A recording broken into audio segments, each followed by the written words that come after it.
আসসালামু আলাইকুম। Hello everyone, welcome back to my channel.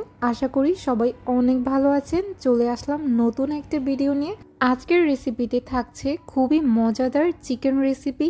এই চিকেনটা আমি আজকে সেহরিতে খাওয়ার জন্য রান্না করছি, তো ভাবলাম আপনাদের সাথে শেয়ার করি। আমার পার্সোনালি সেহরিতে খাওয়ার জন্য একদম ভুনা তরকারি ভালো লাগে, তো আজকের চিকেনটা আমি একদম ভুনা করে রান্না করব। তো চলেন শেয়ার করি। সর্বপ্রথমে আমি একটা প্যানের মধ্যে সরিষা তেল দিয়ে দিয়েছি। তো সরিষা তেলটা কিছুক্ষণ গরম হওয়ার পর এখানে তেজপাতা এবং পেঁয়াজ মরিচ দিয়ে একটু ভেজে নিচ্ছিলাম।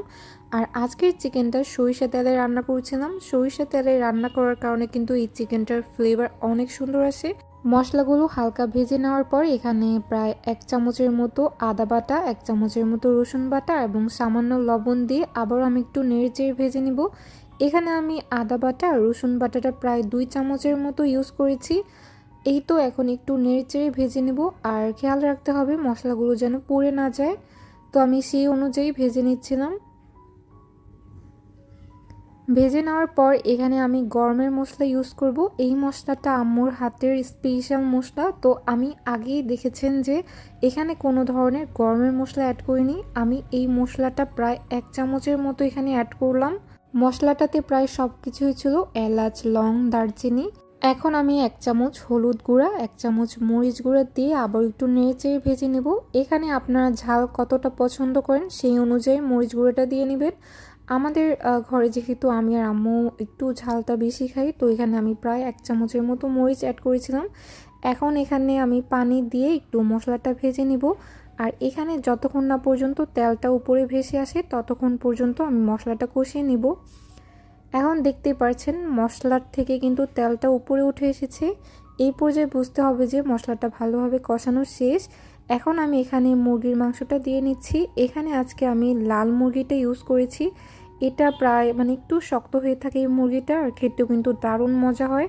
তো এই তো মুরগিটা দিয়ে এখন আমি আবার একটু নেড়ে চেড়ে কষিয়ে নিব। তো আমি একটু সময় নিয়ে ভেজে নিচ্ছিলাম। এই তো 5-6 মিনিট ভেজে নেওয়ার পর এখন আমি ঢাকনা দিয়ে ঢেকে দিব প্রায় 7-8 মিনিটের মতো। 7-8 মিনিট পর ঢাকনা তুলে নিলাম। মশলাটা কিন্তু মুরগির গায়ে ভালোভাবে লেগে এসেছে। এখন আবার একটু নেড়েচেড়ে ভেজে নিব। আর এটা যেহেতু লাল বড় মুরগি ছিল, এটার মাংসটা সেদ্ধ হতেও বেশি টাইম লাগে, তো আমি একটু সময় নিয়ে ভালোভাবে কষিয়ে নিচ্ছিলাম যেন মুরগির মাংসের ফ্লেভারটা ভালো আসে। এখন আমি প্রায় পরিমাণ মতো পানি দিয়ে নিব। এখানে পানির পরিমাণটা একটু বেশি দিচ্ছিলাম কারণ এই মুরগিটার সেদ্ধ হতে একটু টাইম লাগে বেশি। তো এই তো পরিমাণ মতো পানি দিয়ে এখন আমি ঢাকনা দিয়ে ঢেকে রান্না করব প্রায় 10-12 মিনিটের মতো। 10-12 মিনিট পর আমি ঢাকনা তুলে নিচ্ছি। পানিটা অনেকটাই শুকিয়ে এসেছে আর মাংসটাও অনেকটাই বয়ল হয়েছে। এখন আবার একটু নেড়ে চেড়ে নেব।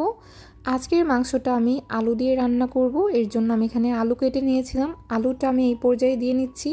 আলুগুলো আমি মাঝ পর্যায়ে দিয়ে নিলাম। আর আলুটা আমি ফার্স্টে দিইনি কারণ যেহেতু এই মুরগির মাংসটা সেদ্ধ হতে একটু টাইম বেশি লাগে, আর আলুগুলো যদি আমি ফার্স্টে দিতাম তাহলে কিন্তু আলুগুলো ভেঙে যাওয়ার সম্ভাবনা থাকতো।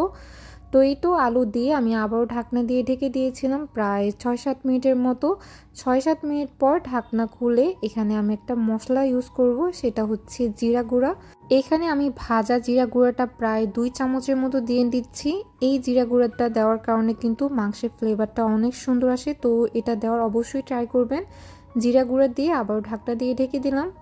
এখন প্রায় আমি 12 মিনিট পর ঢাকনা তুলে নিচ্ছি। ঢাকনা তুলে দেখলাম যে মাংসটা প্রায় সিদ্ধ হয়ে এসেছে এবং ঝোলটাও শুকিয়ে এসেছে। তো এই পর্যায়ে আপনাদের পছন্দ অনুযায়ী ঝোলটা কমিয়ে বাড়িয়ে রাখতে পারেন। আমি যেহেতু আজকে একদম ভুনা করব, এর জন্য আমি আরও 5-6 মিনিটের মতো রাখবো।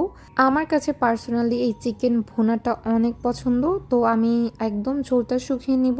এখন আমি আবার একটু ঢাকনা দিয়ে ঢেকে রান্না করব। এখন প্রায় রেডি।